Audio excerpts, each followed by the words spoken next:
Welcome back, everyone. So this is our final lecture of Unit 8 for Chapter 8 and 9. So we're going to finish off Chapter 9 in Biotechnology. So this is the last section of Chapter 9. So we're going to get into Genomics and Proteomics. So by the end of this video, you should be able to define what genomics and proteomics are, as well as define whole genome sequencing and explain the different applications of genomics and proteomics. So basically, we're going to take a closer look at the genome and learn about genome mapping. And, that's just like, think about your entire genome. So that is a big, complicated puzzle with pieces of information. So we're going to learn about how genetic maps are created, and basically, how we can use that to learn about, your potential for diseases and things like that. Okay. So let's talk about, first of all, let's define what genomics and proteomics are. Okay. So the field of genomics involves the study of the entire genome. So what is a genome? So your genome is the complete set of your genes. So that includes all of the nucleotide sequences and the organization of that. Okay, so that is all your DNA. So that's all the A's and the T's and the G's and the C's, all of it on all of your chromosomes.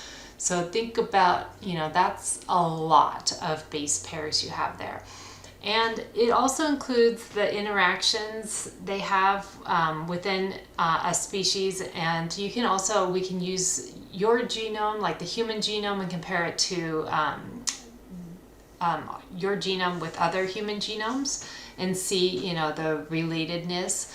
And then we can also use genomes of certain species and compare it with other species and see as far as like relatedness with other species. Okay, so that all involves the field of genomics. Proteomics is the study of proteomes. So that's the entire set of proteins produced by a cell type. So if we look, for example, at a liver cell, we can study all the different proteins that are produced by a liver cell, and we can compare it to, a cell in the stomach and study the proteins that are produced by the stomach cell. So this is a little different because each one of your cells in your body has an entire genome in it. But each one of the cells in your body doesn't produce all of the potential proteins on that genome. It only produces the specific proteins from that cell type. So that's the study of proteomics. Okay, the proteomes. All right, so we're going to talk about first genome mapping. Okay, so mapping of the genomes. So what is a genetic map? So the genetic map is an outline of the genes and their location on a chromosome. So that's based on what we call the recombination frequencies between the markers. And a genetic marker tends to be inherited with a gene of interest. So genome mapping is, where we're basically finding the location of genes on a chromosome. So if we want to look for a specific gene, so for example, if we want to look for, like this is an example of the human X chromosome. So if we're looking for like the Fragile X syndrome, which is a mutation of a certain gene, okay, so we're going to find that specific location on the X chromosome. Okay, so that genetic map is going to list the genes and their location on the chromosome. So it provides the big picture. And then the genetic markers, a genetic marker is a gene or a sequence on a chromosome that shows genetic linkage with a trait of interest. So they tend to be inherited, okay?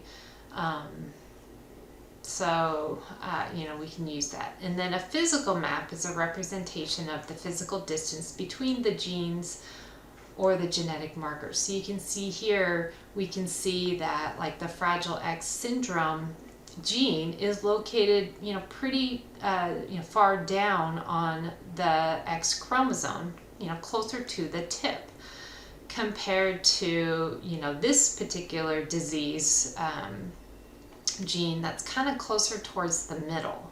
Okay, so it's located over here. So we can kind of judge the distances. The G6PD deficiency is right at the tip. Okay, so you can see where it's located. So genetic maps provide the outline, the physical maps provide the details. Okay, so this allows these maps, this mapping of the genomes, it helps us, helps researchers identify, human disease-causing genes. Okay, so it could be, for example, like the Fragile X syndrome. We could locate that on a particular chromosome. So it's, if we are able to find out, early on in embryonic development, if, a particular baby, embryo has this particular gene, then, that can, allow us to make decisions whether to carry the baby to term, or, prepare for potential, having a baby with health issues, and be able to prepare for that. Okay, so that allows us to, to basically, set up our environment to be able to prepare for that. Okay, so there's different things that we can do with genetic mapping. Okay. Whole genome sequencing, so that is a process that determines the nucleotide sequence of an entire genome. So that's useful to diagnose certain medical mysteries. So for example, in 2010, there was a young boy who had, whose intestines had multiple mysterious abscesses in there, and there was, basically they tried different operations on his colon, no relief. Finally, they did a whole genome sequence on him, and they found that there was a defect in how apoptosis worked with his cell death. And so basically, just by doing a bone marrow transplant to overcome that genetic disorder, lead to curing him of that condition.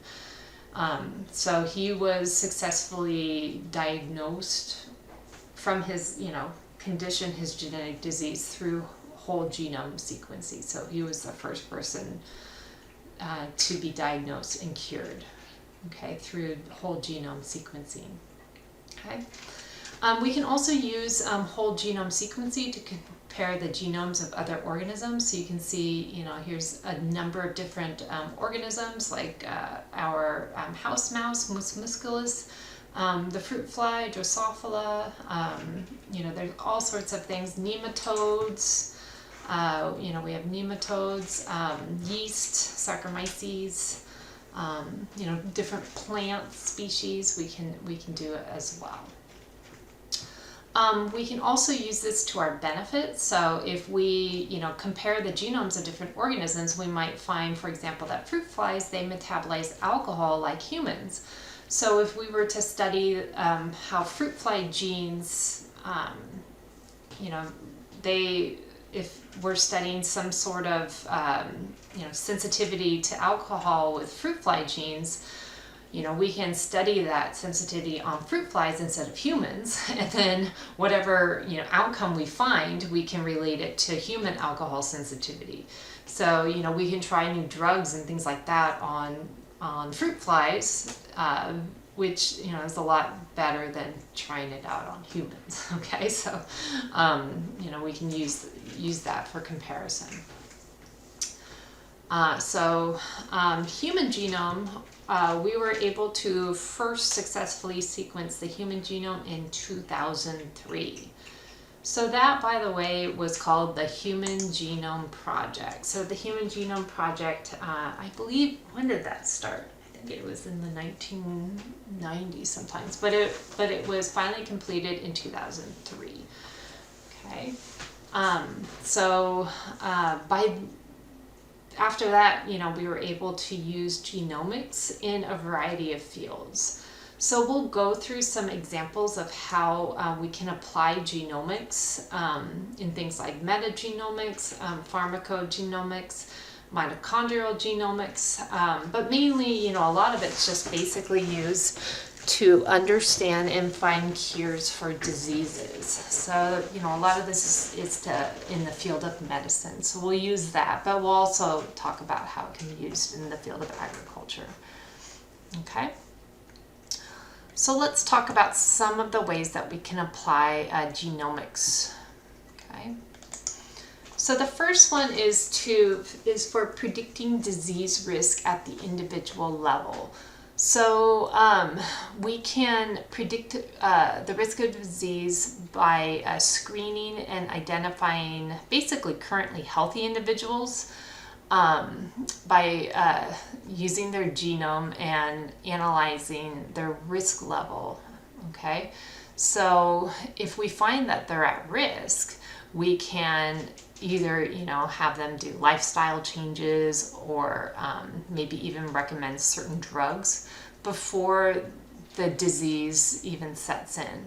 But this is only applied for single gene mutations. Okay, so we can't use this for the more common diseases like heart disease, because heart disease, that's a multifactorial disease, or other things like polygenic diseases. So this only accounts for about 5% of diseases. So for example, we can't do this for something that is caused by like environmental factors like your diet, but we could do this for something like, I don't know, a rare genetic mutation that's found to cause, I don't know, maybe Alzheimer's disease. And so if we, find that you're at risk for Alzheimer's disease, we could, perhaps give you a drug or, suggest certain lifestyle changes that will prevent you from perhaps, acquiring the disease in the first place. Okay, so it might actually prevent you from doing that.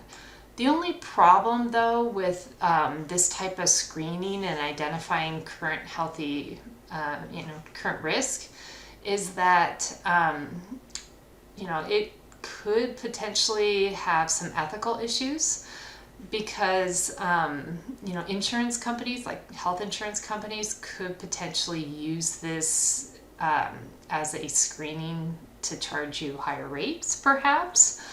So if they find that, hey, you're at risk for, type 2 diabetes later on, or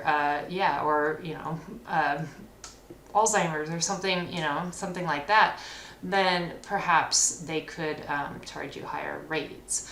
Or, it could affect, other things. So, that is something that is an ethical concern if we do start doing these screenings for everybody. So if everybody's doing these genome analyses, where does that information go? Who has access to that information, and what would they do with that information? So that is some ethical concerns for that. Okay.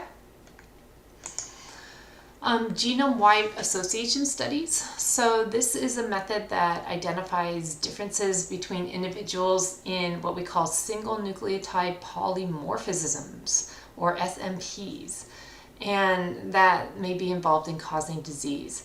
So this is based on a database that was developed in 2002 called the International HapMap Project. And that sequenced the genomes of several hundred individuals from around the world. And it identified groups of these single nucleotide polymorphisms.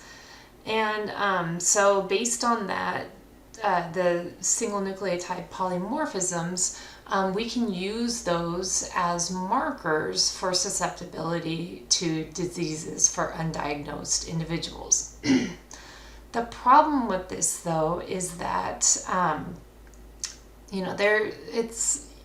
can be a false negative or false positive, and so people might think of this because it's just based on some random risk factors, that some people might think, oh, I am part of this, I have a genetic possible susceptibility to a disease, even though I haven't been diagnosed for the disease, but I just happen to be falling under this, this SNP. So maybe I might be more susceptible to it. I might fall in this green zone. And so, that might scare somebody into doing something about it that maybe, that's drastic.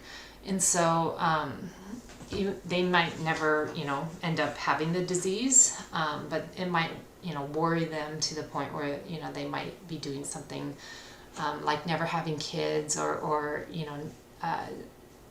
start, doing their bucket list really, really early and spending all their money and living their life to the fullest, by the age of 40, thinking that they're going to die at age 41, and then they don't, okay, because it actually turns out that they won't get the disease that they're scared of getting. So, there are issues with this genome-wide association study. So it does produce false positives sometimes. Okay, or risks that are susceptibility that may turn out to be negative. Okay. Pharmacogenomics, so that's where the study of drug interactions with the genome or proteome, also called toxicogenomics. So this is actually kind of interesting because you can actually use your genome and predict what medications will be most effective and least toxic to you based on your individual genotype. So of course this is something that is in the beginning stages, but it can be very useful for you, especially for like chemotherapy, cancer treatments, because as you know, with cancer treatments, if it's if the cancer doesn't kill you, it could be the cancer treatments that end up killing you. So this might be a way that people can get be prescribed the medications that end up being very effective in treating the disease without causing horrible side effects. Okay, so it's just because it works with your genome.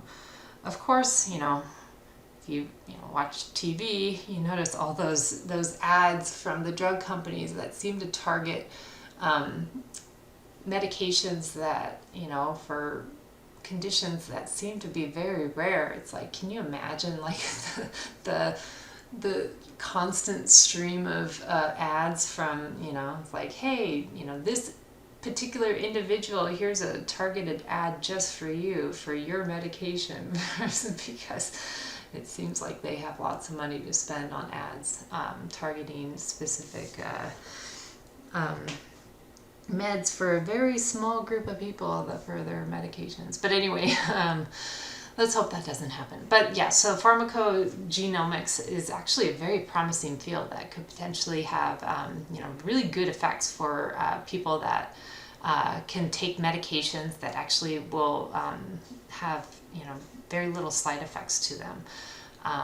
So especially if you're one of those types that you always seem to end up having lots of side effects from medications, this might be really promising news for you in the future. Metagenomics. So metagenomics is the study of collective genomes of multiple species that grow and interact in ecological niches. So a lot of times when we're studying genomes, especially for microorganisms, we tend to isolate them. And a lot of times species, they don't like to be isolated. They're used to living in an ecosystem surrounded and relying on other organisms. And so with metagenomics, we can identify new species more rapidly with the use of other species growing in the same environment. And it allows us to, do this while looking at all the species together. Okay, so collective studying all sorts of genomes at the same time. So we can look at new species and identifying them together. We can also analyze the effect of pollutants on the environment this way. Another thing that's important is a lot of times we're looking at the genomes of microbes, but we can apply metagenomics to communities of higher eukaryotes, such as fish. So that's important for us to be able to study species that are more complex. Okay. All right. Creation of biofuels is another usage. Today, basically, we're trying to find alternative fuels.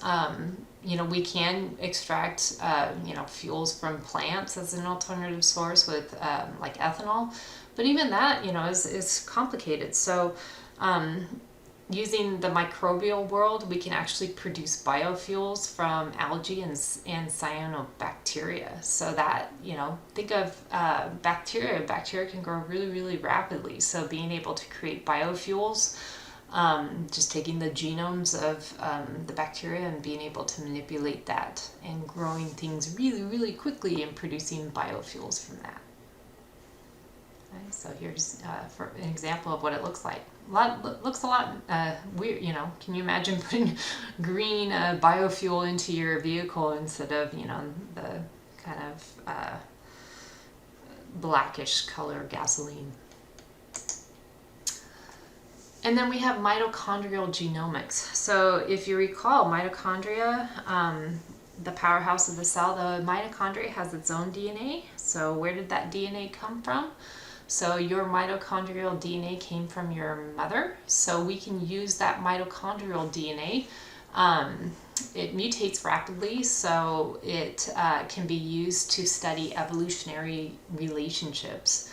So a lot of times we can just, instead of looking at our human genome, we can just study our mitochondrial DNA to study evolutionary relationships. So we can use this to kind of look at, where humans have been and where, we've traveled from, and look at human ancestry. So like how we, originated in Africa, and then how our, modern humans, how we traveled out of Africa and how we populated, the different parts of the world. We know that since it's passed through our mother, we can actually look at, use that to trace genealogy as well. So if you want to look at, your own ancestry, we can actually look through using mitochondrial DNA and use that to trace our ancestry through that.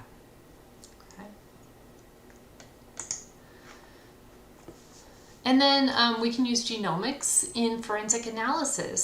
So the first time we used genomics in forensics was first published in 2001. So an example of forensics analysis using genomics was a case involving the FBI, where anthrax was mailed to the news media and 2 U.S. senators. And in this case, it left 5 people dead and 17 people sick. But the FBI was able to trace the bacterial strain to a scientist at the National Biodefense Laboratory in Maryland. So this was one of the first cases where we were able, the FBI was able to use the genome of the anthrax and able to trace it back to this particular scientist's laboratory and convict that scientist. of, you know, killing these people. Okay. And then genomics in agriculture. So genomics in agriculture can actually be used to reduce all of the trials that we have to do, or in the failures in scientific research, so we can actually, you know, make things move faster. And then of course we can use it to improve crop quality and quantity. So you know, we've talked about a lot of the transgenic plants out there, so that, you know, allow us to do like disease resistance and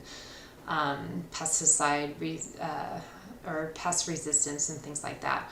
One of the ones I didn't mention was drought, like environmental resilience. So an example would be drought sensitive crops. So we can have improved crop quality so that they're more tolerant to the dry season. So this is particularly useful in areas that, you know, here in like Oregon, that sometimes, you know, we're experiencing longer drought seasons, and particularly the American Southwest, they are having a harder time with droughts and dry seasons becoming longer and more, and the area becoming more arid. So if we are able to produce crops that are more tolerant to the dry season, then we're going to produce better quantities and qualities of those crops. Here's an example from your textbook of a transgenic plum that's resistant to the plum pox virus. Okay, so we can still grow these plants even if, you know, there's this disease, this virus around in the environment. It's actually resistant to it, so it can grow just fine. Okay. Okay, and then finally we're gonna finish off with proteomics. So I told you at the beginning of the video about proteomics. So proteomes, that's the entire set of proteins produced by a cell type. So we know that you know, each one of your cells has a nucleus that contains all of the genes in it. Okay, so, you know, if I extract the nucleus of a cheek cell, it has the entire blueprint to make another one of you. But your cheek cell only produces proteins to, you know, make whatever cheek cells need to do. Okay, or a liver cell only, you know, produces proteins that the liver cell needs to produce. So even though you have the same set of genes, the set of the proteins produced in different tissues is different depending on gene expression. So the genome is constant, the proteome varies and is dynamic. Okay. So based on that information, we can use the genomes and the proteomes of patients suffering from specific diseases to understand the basis of a genetic disease. Okay, so we can actually use proteomics to improve screening and early detection of cancers. And that way we can kind of develop an individualized treatment plan, so we can predict which specific drugs the patient can potentially respond to and what potential side effects the patient could experience. Okay. So just based on that person's genome, we can figure out what proteins they could produce by the specific cells. Okay, so that's proteomics. Okay, so we're going to get into some review questions and then we're out of here. So what is the most challenging issue facing genome sequencing? Is it A, the inability to develop fast and accurate sequencing techniques, B, the ethics of using information from genomes at the individual levels, or C, the ability and stability of DNA, or D, all of the above? So what is the most challenging issue facing genome sequencing?